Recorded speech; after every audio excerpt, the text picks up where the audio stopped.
জানিয়ে দিব হাতে থাকা সর্বশেষ আপডেট আন্তর্জাতিক সংবাদ। প্রথমেই সংবাদ শিরোনাম, যুদ্ধ শেষে গাজা শাসন করবে ফাতাহ ও হামাস। এরপর জানিয়ে দিব সিরিয়ার সন্ত্রাসী গোষ্ঠীকে কোন কোন সরকার সমর্থন দিচ্ছে। এদিকে বিক্ষোভের মুখে দক্ষিণ কোরিয়ার সামরিক আইন বাতিল ঘোষণা। এরপর জানিয়ে দিব সিরিয়ায় সেনা মোতায়েন ইরাকের সশস্ত্র গ্রুপের।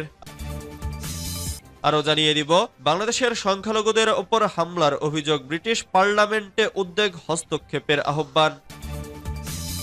সর্বশেষ জানিয়ে দিব সিরিয়ায় বিদ্রোহীদের দখলে আরো 4 শহর, বিপাকে আসাদ। এতক্ষণ শুনছিলেন সংবাদ শিরোনাম, এবারে বিস্তারিত। তবে অনুরোধ থাকবে ভিডিওটিতে একটি লাইক করবেন এবং কমেন্ট করে জানিয়ে দিবেন কোন জেলা থেকে আপনি আমাদের এই ভিডিওটি দেখছেন। যুদ্ধ শেষে গাজা শাসন করবে হামাস ও ফাতাহ। গাজার শাসক গোষ্ঠী হামাস ও পশ্চিম তীরে ক্ষমতায় থাকা ফাতাহ 13 মাসেরও বেশি সময় ধরে চলা যুদ্ধ শেষ হওয়ার পর সেখানে প্রশাসনিক দায়িত্ব ভাগ করে নেওয়ার জন্য একটি কমিটি গঠনের ব্যাপারে সম্মত হয়েছে। মঙ্গলবার উভয় পক্ষের মধ্যস্থতাকারীরা এ তথ্য নিশ্চিত করেছেন। এই পরিকল্পনা অনুযায়ী ইসরায়েল অধ্যুষিত পশ্চিম তীরের অংশবিশেষের প্রশাসকের দায়িত্ব পালনকারী সংগঠন ফাতাহ এবং 2007 সাল থেকে গাজার নিয়ন্ত্রণে থাকা হামাস যৌথভাবে গাজা ভূখণ্ডের প্রশাসন পরিচালনার জন্য একটি কমিটি নিয়োগ দেবে। এই কমিটিতে ঊর্ধ্বে 15 জন রাজনৈতিকভাবে নিরপেক্ষ টেকনোক্র্যাট থাকতে পারেন। কর্মকর্তারা জানায়, ইসরায়েলের সাথে যুদ্ধবিরতি চুক্তির চূড়ান্তের পর এই পরিকল্পনা বাস্তবায়ন করা হবে। যুক্তরাষ্ট্র, মিশর ও কাতারের মধ্যস্থতায় বেশ কয়েক মাস ধরে গাজার সংঘাত বন্ধের জন্য আলোচনা চললেও এখনো ইসরায়েল ও হামাসের মধ্যে এ বিষয়ে কোনো চুক্তি হয়নি। সাম্প্রতিক দিনগুলোতে যুক্তরাষ্ট্র ও অন্যান্য দেশের কর্মকর্তারা আশা প্রকাশ করেছেন যে ইসরায়েল ও লেবাননের হিজবুল্লাহর মধ্যে যুদ্ধবিরতি চুক্তি সফল হওয়ায় গাজার যুদ্ধবিরতির গতিবেগের সঞ্চার হতে পারে। সিরিয়ার সন্ত্রাসী গোষ্ঠীকে কোন কোন সরকার সমর্থন দিচ্ছে? ইরানের পররাষ্ট্রমন্ত্রীর মতে সিরিয়ায় তাকফিরি সন্ত্রাসী গোষ্ঠীগুলোর সঙ্গে ইহুদিবাদী ইসরায়েলি সরকার এমনকি মার্কিন সরকারের মধ্যেও সম্পূর্ণ সমন্বয় রয়েছে। লেবানন ও ইসরায়েলের মধ্যে যুদ্ধবিরতির পর কয়েকটি দেশের সমর্থনে এবং নতুন বিদেশি বাহিনীর আগমনে সন্ত্রাসী গোষ্ঠীগুলো সিরিয়ার উত্তর ও পশ্চিমাঞ্চলে দেশটির সেনাবাহিনীর অবস্থানে ব্যাপক হামলা চালায়। সিরিয়ার বর্তমান পরিস্থিতি, বিদেশি পরিকল্পনা অনুযায়ী সিরিয়ায় সন্ত্রাসীদের উত্থান, সন্ত্রাসীদের মধ্যে ইউক্রেনের ভাড়াটে সৈন্যদের উপস্থিতি, সিরিয়ার আলেপ্পো ও হামা প্রদেশের বেশ কিছু এলাকা মুক্ত করা এবং সিরিয়ার পরিস্থিতি নিয়ে ইরানের প্রেসিডেন্ট মাসুদ পেজেশকিয়ান ও রুশ প্রেসিডেন্ট ভ্লাদিমির পুতিনের মধ্যে টেলিফোন এবং সিরিয়ায় 100 সন্ত্রাসী হত্যা, সিরিয়ার সর্বশেষ পরিস্থিতি নিয়ে পার্স টুডে আজকের নিবন্ধন ছেপেছে। সোমবার সন্ধ্যায় টেলিফোনে ইরান ও রাশিয়ার প্রেসিডেন্ট উত্তর সিরিয়ার সন্ত্রাসীদের সাম্প্রতিক হামলা এবং গতিবিধিকে এই দেশ ও অঞ্চলের স্থিতিশীলতা ও নিরাপত্তার জন্য মারাত্মক হুমকি হিসেবে উল্লেখ করেছেন। ফোনালাপে দুই পক্ষেই সিরিয়ায় সন্ত্রাসী গোষ্ঠীগুলোর মোকাবেলায় দেশটির সরকারকে সাহায্য করার জন্য যৌথ সহযোগিতার উপর জোর দিয়েছে। বিক্ষোভের মুখে দক্ষিণ কোরিয়ায় সামরিক আইন বাতিল ঘোষণা। আইন প্রণেতাদের কড়া বিরোধিতার মুখে সামরিক আইন জারির আদেশ প্রত্যাহারের ঘোষণা দিয়েছেন দক্ষিণ কোরিয়ার প্রেসিডেন্ট উন সুক ইয়োল। পার্লামেন্টে ভোটাভুটির পর মঙ্গলবার তিনি জানান, সামরিক আইনের অবসানে পার্লামেন্টের সিদ্ধান্তকে তিনি সম্মান জানাবেন এবং মন্ত্রিসভার বৈঠকের পর তা আনুষ্ঠানিকভাবে বাতিল করা হবে। টেলিভিশনে জাতির উদ্দেশ্যে দেওয়া ভাষণে প্রেসিডেন্ট বলেন, পার্লামেন্টের দাবির পরিপ্রেক্ষিতে সামরিক আইন প্রত্যাহারের সিদ্ধান্ত নিয়েছি। সামরিক বাহিনীকে আমি এ নির্দেশ দিয়েছি। এর আগে মঙ্গলবার প্রেসিডেন্ট ইউন কমিউনিস্ট বাহিনীর হুমকি মোকাবেলার অজুহাতে জরুরি ভিত্তিতে সামরিক আইন জারি করেন। জাতির উদ্দেশ্যে দেওয়া ভাষণে তিনি বলেন, উত্তর কোরিয়ার কমিউনিস্ট বাহিনীর হুমকি এবং রাষ্ট্রবিরোধী শক্তিগুলো দমন করতে সামরিক আইন জারি করছি। এই আইনের অধীনে সেনাপ্রধান জেনারেল পার্ক আন সুককে দায়িত্ব দেওয়া হয়।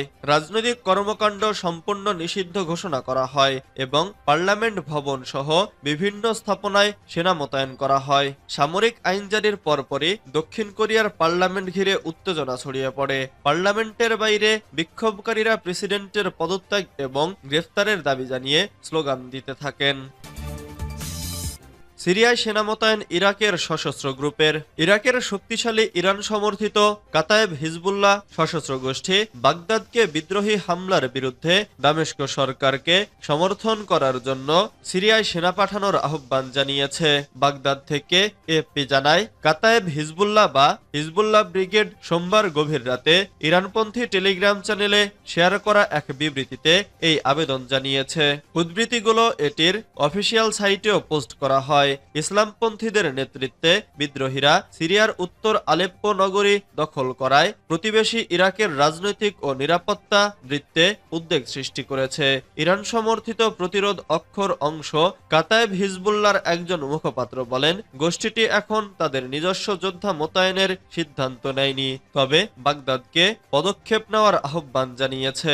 মুখপাত্র বলেন, আমরা বিশ্বাস করি যে ইরাক সরকারের উচিত সিরিয়া সরকারের সাথে সমন্বয় করে নিয়মিত সামরিক বাহিনী পাঠানোর উদ্যোগ নেওয়া, কারণ এই দলগুলো ইরাকের জাতীয় নিরাপত্তা ও অঞ্চলের জন্য হুমকি স্বরূপ।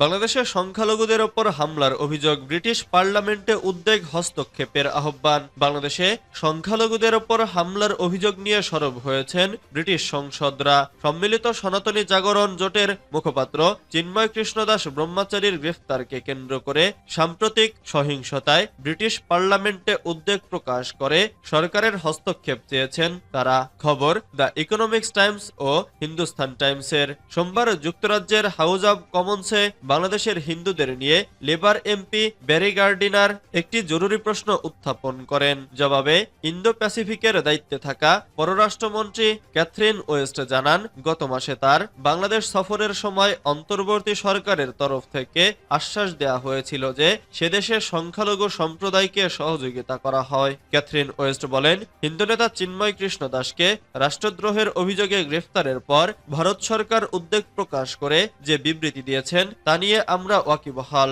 ঘটনার দিকে নজর রেখেছে ইংল্যান্ডের ফরেন কমনওয়েলথ ও ডেভেলপমেন্ট অফিস। ইংল্যান্ড সরকার পরিস্থিতির দিকে নজর রাখা জারি রাখবে। এর পাশাপাশি বাংলাদেশের অন্তর্বর্তী সরকারকে বোঝানোর চেষ্টা করবে ধর্মীয় বিশ্বাসের স্বাধীনতাকে গুরুত্ব দেওয়ার প্রয়োজনীয়তার কথা, বিশেষ করে সেটা যখন হিন্দু সম্প্রদায়কে আঘাত করছে। সিরিয়ায় বিদ্রোহীদের দখলে আরো 4 শহর, বিপাকে আসাদ। সিরিয়ার বিদ্রোহীরা মঙ্গলবার ভোরে 4টি নতুন শহর দখল করেছে। এতে দেশের কেন্দ্রীয় শহর হামার কাছাকাছি চলে এসেছে তারা। বিদ্রোহী যোদ্ধারা বলেছেন, সরকারি বাহিনী গত সপ্তাহে কিছু অঞ্চল পুনরুদ্ধার করেছে। মঙ্গলবার 3 ডিসেম্বর এক প্রতিবেদনে এ খবর দিয়েছে ফ্রান্স 24। তুরস্কের প্রেসিডেন্ট রিসেপ তাইয়িপ এরদোয়ান, যার দেশ বিদ্রোহী গোষ্ঠীগুলোর প্রধান সমর্থক, তিনি বলেছেন, সিরিয়ার সরকারকে পরিস্থিতির আরো অবনতি রোধ করতে একটি প্রকৃত রাজনৈতিক প্রক্রিয়ায় জড়িত হতে হবে।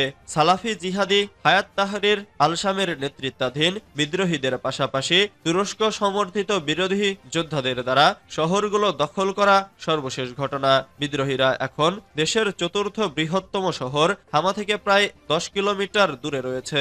সর্বশেষ এই পরিস্থিতি সিরিয়ার প্রেসিডেন্ট বাশার আল আসাদের বিরুদ্ধে বিদ্রোহীদের ব্যাপক আক্রমণের অংশ, যা গত কয়েকদিন ধরে দেশটির সবচেয়ে বড় আলেপ্পো শহরের উত্তরাঞ্চলের বড় অংশ দখল করেছে।